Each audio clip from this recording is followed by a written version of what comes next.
Ailədə mənəviyyatın formalaşmasında valideynlərin rolu nə qədər önəmlidir və ümumiyyətlə çox həssas bir məqam və dövlətçilik üçün də bu çox önəmlidir. Övladları radikal dini təsirlərdən qorumaq üçün hansı tövsiyələri verərdiniz?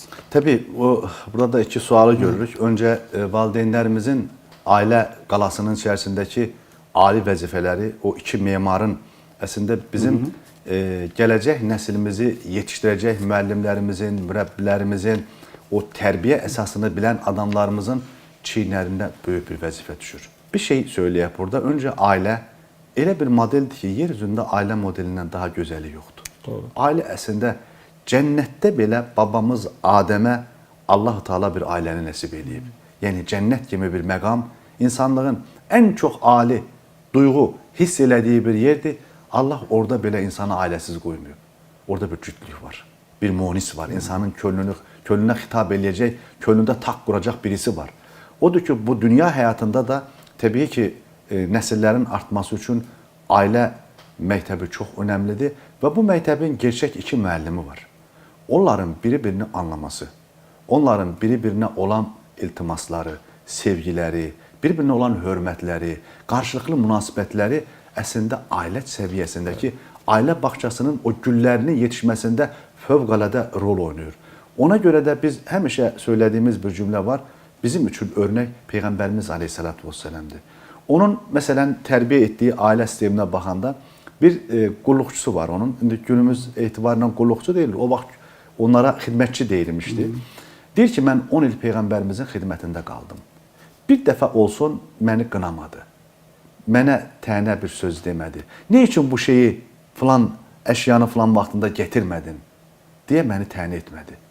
Görün, nə böyük bir əxlaqın, nə böyük bir ismətin, nə böyük bir ədəbin əslində nişanəsini ortaya qoyur ki, biz də evimizin içərisində uşaqları qınamaqla deyil, tənqid eləməklə deyil. Onlar bizim evlatlarımız, canımızdır. Onlara canımızı qurban verməyə hazır oluruqsa, onlara zaman ayırmaq, onları anlamağa çalışmaq, təbii ki, onlarla işlənməli və amma bir şeyin fərqinə varacaq.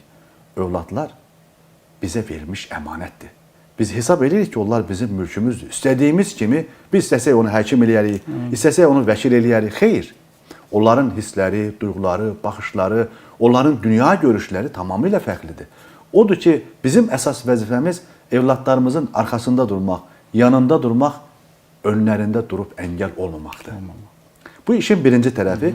İkinci tərəfə gəlincə, bəli, radikal ifrata varma düşüncəsi bu İslamla əlaqəsi olan bir məsələ deyil. İslam dininin özü, kainatın ruhunu tərənnüm edən, gerçəkdən insanı o şəxsiyyət ağacını formalaşdıran, onu ali bir varlığa çevirən sistemlə doludur. Bu din insana, görürsünüz nələr öyrədir, bu din insana qarşındakı insan Həzrət insandır. Və bu din insana öyrədir ki, bir insanı xilas etmək, insanlığı xilas etməkdir. Həzrəti Əli Aleyhisselamın möhtəşəm ifadələrinin birində söylənir, deyir ki, insanlıq ailəsi ya inançda qardaşımdır, ya da ki, cins olaraq qardaşımdır. Bu bizim baxışımızdır. Biz bir müsəlman olaraq dünyanın dörd bir tərəfinə göndərilmiş peyğəmbərləri öz peyğəmbərimiz kimi görərik. Həzrəti İsa'ya Həzrəti İsa deyirik, Həzrəti Musa'ya Həzrəti Musa deyirik, Həzrəti İbrahimə Xəlilullah inancımızın atası olaraq baxırıq. Həzrət Nuhdan tutmuş ta sona qədər, əslində əvvələ qədər, Həzrət Adəmə qədər bütün peyğəmbərləri biz müəllim olaraq görürük.